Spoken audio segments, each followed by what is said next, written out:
यह सच्ची कहानी करीब 400 साल पहले की है, जब राजस्थान में खेती पूरी तरीके से बारिश पर निर्भर थी।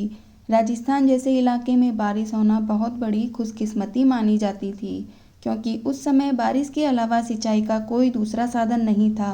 गरीबी अपने चरम पर थी। एक बार धन्ना जाट के गांव में वर्षा हुई। वर्षा होने पर सभी गांव वाले जवार के बीज लेकर अपने अपने खेतों में बोने चले गए। धन्ना भगत भी खेत में जवार के बीज बोने चले गए।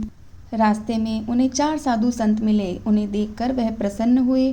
अतः संत धन्ना ने अपनी बैलगाड़ी रोकी और उसे पेड़ से बांध दिया। उन्होंने साधुओं को राम राम कहकर प्रणाम किया। उनसे पूछा, आप कैसे हैं? तो उन्होंने कहा कि भक्त जी, हमारी हालत बहुत खराब है। हमें 2 दिन से कुछ खाने को नहीं मिला है। बहुत भूख लगी है। हम भूखे मर रहे हैं और तीर्थ यात्रा पर भी जा रहे हैं। हमारा जीवन समाप्त होने वाला है। भक्त धन्ना के पास एक थैला था जिसमें जवार के बीज थे और वह उन्हें खेतों में बोने के लिए लाया था।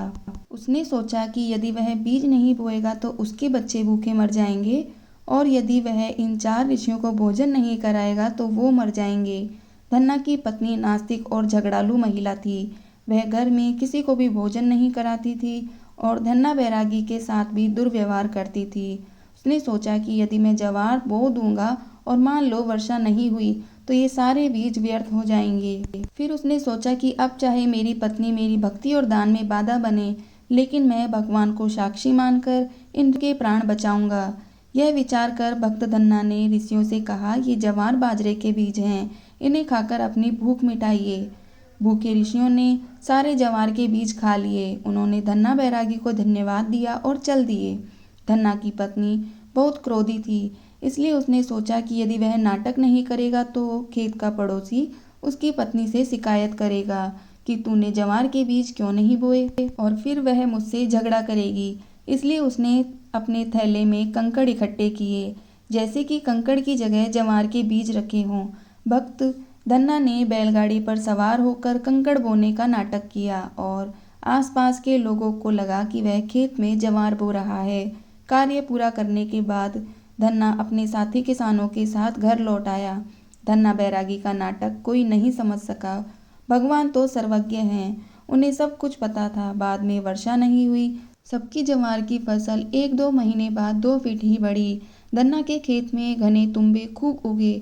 पूरा खेत तुम्बों से भर गया। पड़ोसी खेत वाले की पत्नी ने धन्ना की पत्नी से कहा कि क्या तुमने खेत में जवार नहीं बोया? तुम्हारे खेत में तो तुम्बे खूब उगे हैं। तब धन्ना जाट की पत्नी ने सोचा कि पति से तो बाद में निपटूंगी, पहले खेत तो देख लूं। उसने देखा कि सबके खेत में जवार बाजरा उगा है, लेकिन राजस्थान में तुम्बे आदि बिना बोए खूब ही उग जाते हैं। वर्षा कम होने पर भी वह क्रोधित हो गई। उसने एक लौकी तोड़ी और उसे अपने सिर पर रख लिया, क्योंकि वह बहुत बड़े कद्दू की तरह मोटी और भारी थी, और घर आ गई। वह धन्ना बैरागी पर चिल्लाई, तूने जवार के बीज किसको खाने को दिए?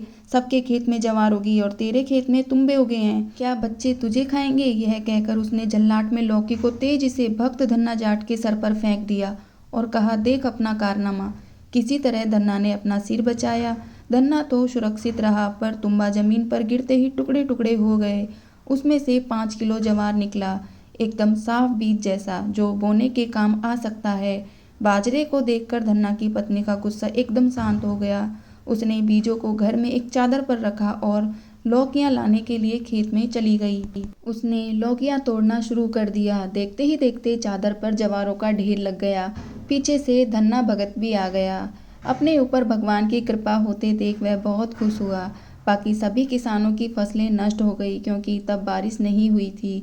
सारे गांव में खबर आग की तरह फैल गई कि भक्त धन्ना के खेत में लौकियों में बाजरा उगा है। भगत धन्ना विनम्र और ईमानदार थे, वे लालची नहीं थे। उन्होंने अपनी पत्नी से कहा कि अब खेत से और लौकी मत लाना, भगवान की कृपा से हमारा हिस्सा पूरा हो गया। चलो बचे हुए जवार के बीज अन्य जरूरतमंद ग्रामीणों को बांट दें। लेकिन उसकी लालची पत्नी ने एक न सुनी और लौकी लाती रही। बाद में लौकी में जवार बीज नहीं मिले, बल्कि केवल फूल मिले। तब उसने ऐसा करना बंद कर दिया। तब विनम्र भक्त धन्ना ने साथी किसानों से कहा कि भगवान ने आप सभी के लिए जवार के बाकी बीज दिए हैं। फिर उन्होंने सभी ग्रामीणों को लगभग 10-10 टीले यानी 4-4 क्विंटल बाजरा वितरित किया और अपने परिवार के गुजारे के लिए पर्याप्त ज्वार रख लिया, जो कि उन्हें 1 वर्ष तक खिलाने के लिए पर्याप्त था। ग्रामीणों ने उसकी ईमानदारी की बहुत प्रशंसा की। भगवान के इस चमत्कार और कृपा से धन्ना की पत्नी में आस्था बढ़ गई और इस घटना के बाद वह भी भक्ति में लग गई।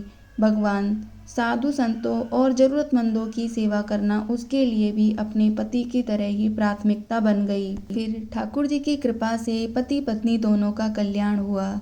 बोलो जय श्री राधे कृष्ण।